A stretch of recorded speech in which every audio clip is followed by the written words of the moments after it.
So, yun nga guys, no, paano nga ba mag-apply trabaho abroad at ano-ano nga ba ang mga requirements na kailangan mo i-prepare bago ka mag-apply. So, unahan agad natin guys sa passport. Paano nga ba kumuha ng passport? Ang passport po is online application. Ibig sabihin ng online application, kayo po mismo mag-a-appoint ng sarili ninyo. Like, search nyo lang sa Google is online appointment ng passport. Then, yung pangalawa natin guys is UMID ID. Pag wala po kayong UMID ID, pwede po kayong pumunta sa pinakamalapit na SSS sa inyo at mag-request kayo ng SSS certification na certified member kayo ng SSS. Ang pangtatlo natin guys is Voters Certificate or Voters ID. Pag wala po kayong Voters ID guys, pwede po kayong pumunta sa pinakamalapit na COMELEC sa inyo at mag-request kayo ng Voters Certification. Tapos guys, ang pang-apat natin is Yellow Card.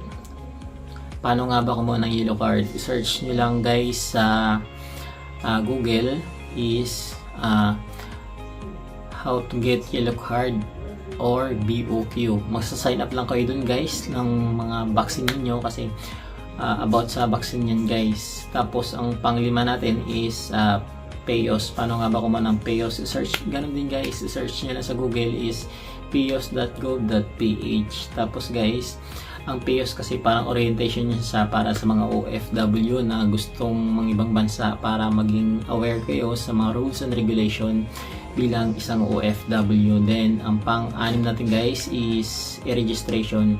Kung paano nyo kinuha ang PAYOS guys, ganoon din ang procedure, ang process ng registration. Then, yung tracking number dun sa PAYOS, yun ang ilalagay nyo dun sa registration form niyo. Then maglalagay kayong identification doon like passport, pag-ibig ID niyo number at saka SSS UMID ID number.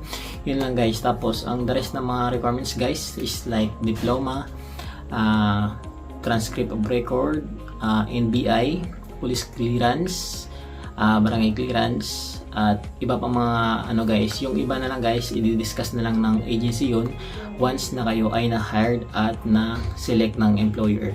So yun lang guys, sana nakatulong itong video sa inyo. Thank you for watching and God bless kung saan man kayo mag-apply at kung anong bansa kayo pupunta. Yun lang guys, thank you for watching.